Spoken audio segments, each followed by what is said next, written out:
Hello there. Today I wanted to take a look at a malt whisky, and the whisky I'm looking at is Glenfiddich, and this is their 12-year-old original. Now, in many ways, Glenfiddich can be seen as sort of the genesis of the malt whisky category. The distillery was started back in the 1880s. In 1886, William Grant and his family, William Grant had 9 children, set out to build the distillery themselves, and then in 1887, on Christmas Day, they produced their first distillate there. The distillery is set in the Speyside region of Scotland. It's in the town of Dufftown in Moray. And Grants and Glenfiddich managed to weather many of the tumultuous issues that caused the Scotch whisky industry such problems, such as Prohibition in the United States. And then it was in the 1960s when, again, Scotch whisky sales were in the doldrums, that William Grant decided to produce and to advertise Glenfiddich as a single malt whisky. So Glenfiddich meaning Valley of the Deer. And so successful was their advertising that today it's the world's leading selling malt whisky, and it's available in somewhere in the region of 180 countries worldwide. In terms of production, there are a number of unique attributes that the Glenfiddich has. For instance, they only use a single source of water, both for the production of the mash that goes on to be distilled and also for diluting the whisky later on, and that's the Robbie Dew Spring. So there's a consistency there in terms of the water being used. Now, the distillers say that one of the features is that they have quite a high cut-off point, and therefore it's only the hearts of the spirit that go to be aged.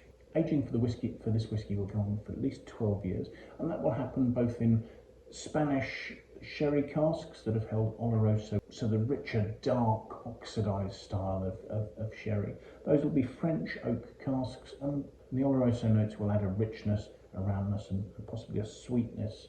The other casks that are used are American bourbon casks, so American oak casks that will have more sort of vanilla notes because of the way the casks are made, but will also have a little bit of the influence of that rich bourbon flavour as well. We're not actually told what percentage of the two sorts of casks are used, and presumably that will vary from lot to lot. But one of the other unique points about Glenfiddich is that unlike other distilleries, they will marry this spirit in large oak marrying tuns, and so the whisky will come out of barrel and it'll be combined in these tuns, and there it will spend up to 9 months to allow the spirit to combine and to ensure that there's consistency across the lot. So presumably, as well as providing consistency across the lot, that'll provide some consistency between the lots of Glenfiddich. So let's have a look at the whisky, shall we? First of all, the colour is a sort of a beautiful pale golden colour. There's a bronzish hint there, almost sort of a greenish hint there, and possibly that's the reflection of the glass bottle there.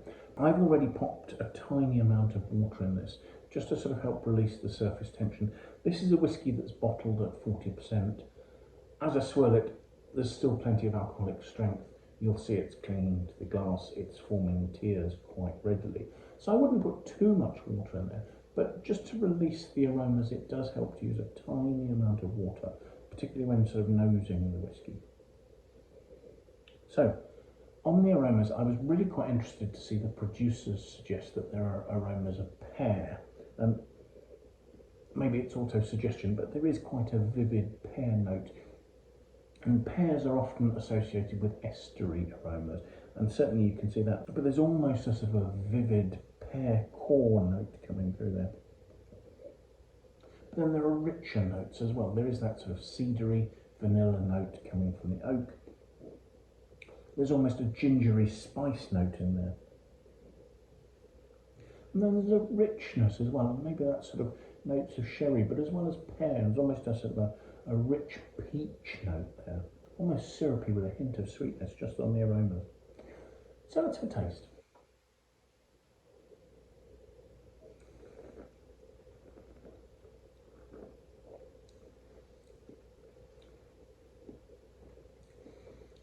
Clean, it's rich, there's a beautiful rounded texture there. The notes that I was talking about, there's a gingery note before, and then behind that it is opening to those notes of peach and pear. There's vanilla lasting on the finish. There's a note of cedar. There's plenty going on there. The flavours are lovely and long, and the alcohol is giving a warmth and a richness. It's helping to show those cedary notes, perhaps emphasising the sort of the sweetness, the richness that's coming through from notes of sherry and from notes of bourbon there.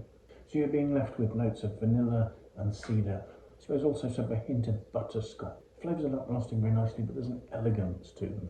They linger beautifully and they're just sort of dissipating.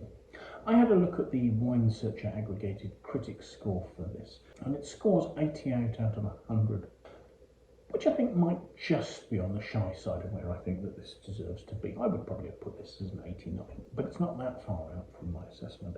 I think this is a really pleasant and enjoyable whisky. People who don't regularly drink malt whisky would find a useful entry point to the sector, and those people who do enjoy malt whisky will actually find a very enjoyable drink.